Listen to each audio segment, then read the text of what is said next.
What's up, tribe? So as we are getting ready to come out of this pandemic and things are starting to open up, I really wanted to share some thoughts with you about ramping up and what's most important for our practices. And what's most important for our practices in many, if not most, if not all situations, is our people.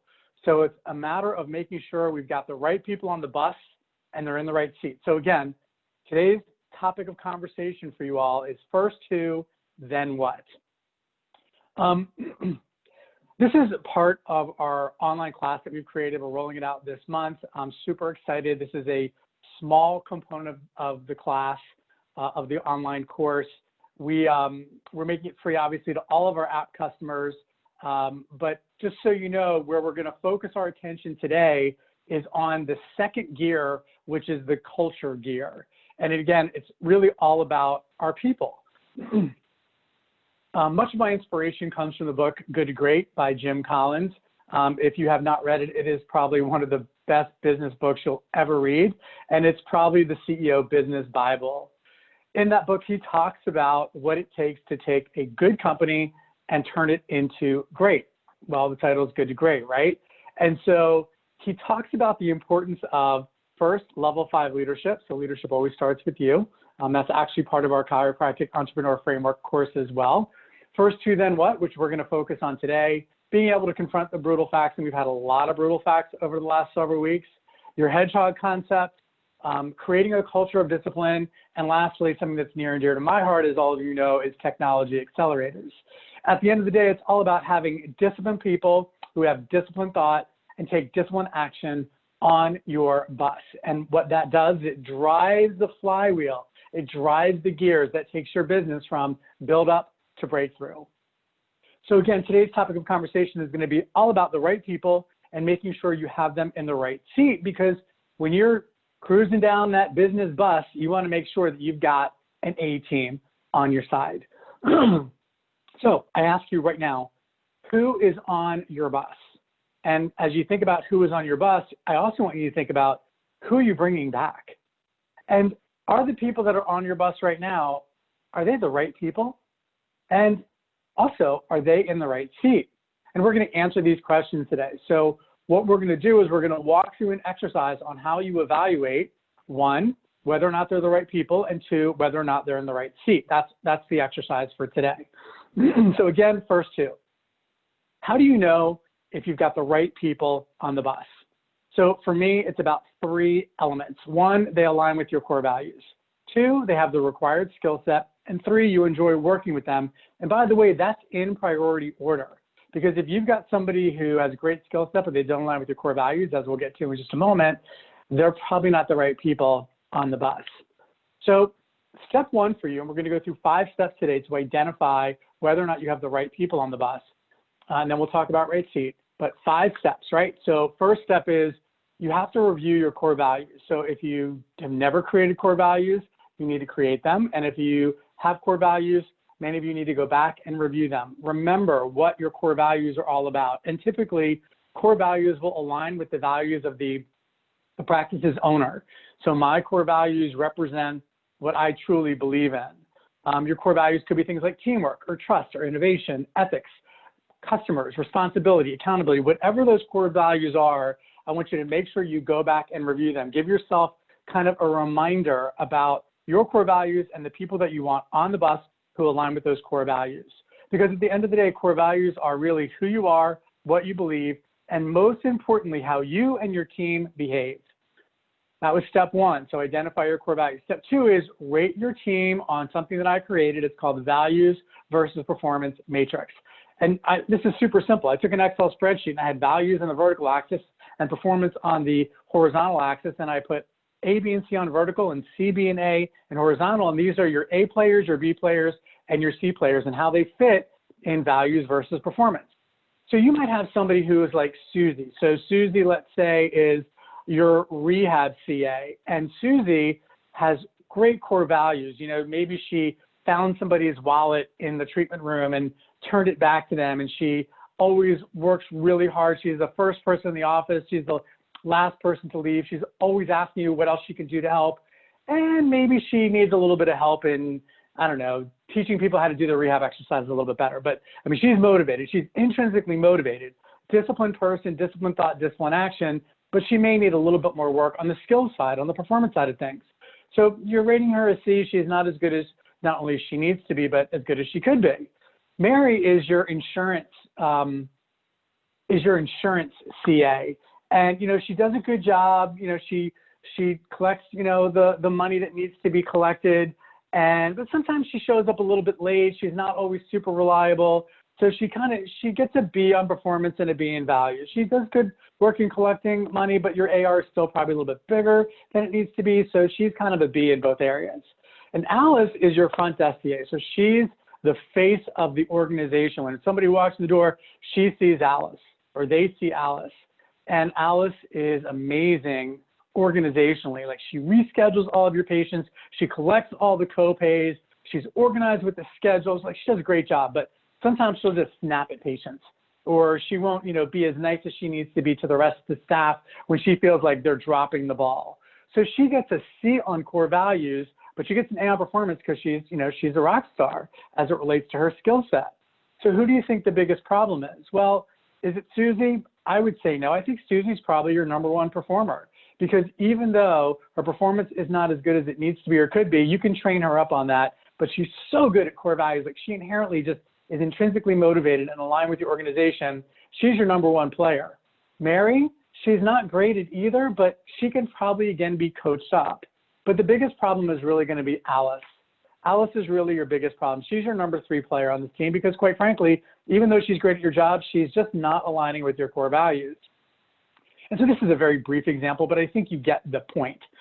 People who have great skill sets but don't align with core values are a cancer to your organization, and they will tear up your culture. And I know, because I've been there more than once. And those are the hardest people to have those conversations with, and sometimes the hardest people to let go. But if we don't coach them up, we have to coach them out. So now, after you've identified where these people fit on the values versus performance matrix, you can identify a timeline for how long you're going to give them to improve.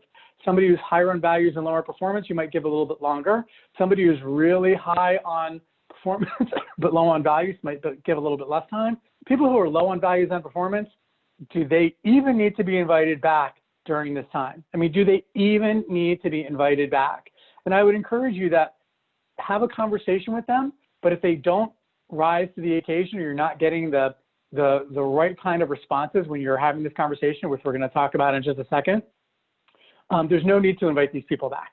I've already had a discussion with my leadership team. They've already ranked their personnel, the people on their team, and we've already had conversations around people who are nice people. They're very nice people, but they're not going to be invited back. And that doesn't make you a bad person, doesn't make them a bad person, but there's no reason for somebody who is a low performer to return, because, quite frankly, the job market is probably going to be better than it's ever been in terms of finding talent. You've got over 30 million people who are unemployed, and people are going to be looking for opportunities, and they're going to be ready to work harder than they've ever worked before, because I think this has been a big bitch slap to a lot of people who have felt entitled in their roles and no longer have something that they, feel entitled to. So step 4 is preparing for a performance discussion. And the best way that I found to prepare a performance discussion is to go through this SBIR process. So you answer these questions for each one of your personnel that are not AA players. In what situation did you observe this person doing something or not doing something that is required of them in their job role? Number 2, or B, behavior. How did you find their behavior to be in that situation? Again, you don't want to attack a person. You just want to call out their behavior and how it doesn't align with the core values of the organization or what skill sets are required that the organization needs. I is impact. What was the impact of this behavior in this situation to you, your practice, and possibly even to other people on the team? And then R, response. What is your response, and what questions might you have for this person? And this part is really, really important, because authentic curiosity matters here. You might observe a situation, you might observe a behavior, you might recognize the impact, but if you don't really dig deep to find out why it happened, then I think you're at a loss. So I encourage my leaders on my team to always start with asking important questions, and you do that in step 5, sitting down and going there with your team. on an individual basis, of course, when you're having these performance conversations. So these are my 5 top rules for having a meaningful performance conversation. So rule number 1 is what we just talked about, follow the SBIR approach. Number 2, again, I'll mention it again for emphasis, focus on behavior, not on the person. Don't attack the individual, just address the behavior that you identify that is not in line with what the organization needs. Be direct. Nobody wants to hear fluffy stuff. Like, if you're not doing that person any justice by not telling them exactly where they stand. So be direct. 4, again, in that R piece of the SBIR process, be authentically curious. And I love this. I love starting with a statement, help me understand. Help me understand why I observed behavior X. Help me understand what happened in situation Y. It's a great conversation starter, and it's going to give you great insight to the rest of your conversation. And then lastly, come out of that performance meeting with a very specific time-framed action plan, and that's written. And what I typically do is I will have the individual that I'm having the performance conversation with actually write it up themselves, not me, them. This way I know they heard everything that we talked about. They know what action items need to get done in order for them to survive that time frame that we talked about in the values versus performance matrix. And then, we both sign it. We agreed this is how we're going to move forward. So now that you've identified whether or not that person is on the bus, is the right person on the bus, and you've had a performance conversation to coach them up to see if they can remain on the bus, the next thing is asking yourself and asking them, quite frankly, are they in the right seat? And you do that with 3 very specific tools. 1 is the accountability chart, 2 is GWC, and 3 is identifying their core purpose. So an accountability chart is really a organizational chart on steroids. And what we do when we build out our accountability chart is we identify all the job roles, and then we identify the 3 to 5 key core competencies, key responsibilities that each one of these job roles requires. So for instance, your front desk CA might have, rescheduling as one of their core competencies, a critical core competency. And then you would not only identify those core competencies, but what great looks like quantitatively. So yes, they reschedule patients, but what great looks like is they reschedule patients at a 90% reschedule rate. Yes, they're responsible for collecting a copay. So they collect copays 100% of the time when that copay is due at the time of visit. So again, like identify not just what they do, but what it looks like when they do it great. And you build that out for each role in your accountability chart, because that sets the stage for identifying whether or not that person has the skill sets to be able to sit in that seat. Skill sets to sit in the seat, very important. So it's GWC. Do they get the job role? Do they want to do the job? And do they have the capacity to do it? If they don't have the get it or the want it or the capacity to do it, they may not be in the right seat. And specifically, if they don't want to do the role, guys, even though they may do it really, really well, it may not be a good fit, and you may need to figure out a different strategy. A different strategy could be moving them into a different seat that really lights them up and inspires them. Or potentially it could be moving them off the bus. But you don't want somebody in a role that doesn't want to do that job, because even if they do it well for a short period of time or even for an moderate period of time, ultimately that's going to catch up with you. You want somebody who is on fire for doing that role. So get it, want it, capacity to do it. And then the third tool that we use is really identifying somebody's core purpose. So what I like to do is have conversations with my team about things that they love, things they think that the world needs, what they get paid for, and what their strengths are. And the intersection of all 4 of those circles is really their core purpose. So if we ask somebody like, hey, what do you love to do? And what do you think the world needs, especially in the context of what we do in healthcare? And, what do you get paid for? And what do you enjoy doing that you get paid for? And where do you think your strengths are? Having that conversation helps you to identify kind of where they fit in this Venn diagram, so that you can actually, hopefully, have them fitting in the job role that really clearly leverages their core purpose. So again, accountability chart, get it, want it, capacity to do it, and leveraging the individual's core purpose. So here's the summary, guys. Very quick overview of making sure that when you're rising up now, when you're ready to ramp up out of this pandemic, that you have the opportunity to bring the right people on the bus, man, and get them in the right seat. So it's first 2, then what? So here's the summary. Evaluate your current staff, guys. Have meaningful conversations with people on your team, and those of you that you want to bring back, go there. Make sure that you identify how you can improve their performance and improve their enjoyment in the role. those that you know are C players and C values and C performance. I mean, yeah, you may want to have a performance conversation, or you may want to let them go look for other work. Again, keep those who fit well within the values performance matrix. Build out your accountability chart. Make sure you have the quantitative metrics assigned with each of the 3 to 5 core competencies and responsibilities that that role has. And then ensure that your team, ensure that you work with your team so that you know that they get it, want it, have the capacity to do it for each of those job roles, and you've identified their core purpose and they're sitting in the right seat. So I want to thank you for spending the time today. I know I kind of went through that pretty quickly. I tend to talk fast when I get all fired up. So I apologize if I went too fast. You can always go back and watch this as many times as you need to. And remember, we're going to be rolling out our course soon. But if you have any questions, you can always reach out to me at drj@kaizennovate.com.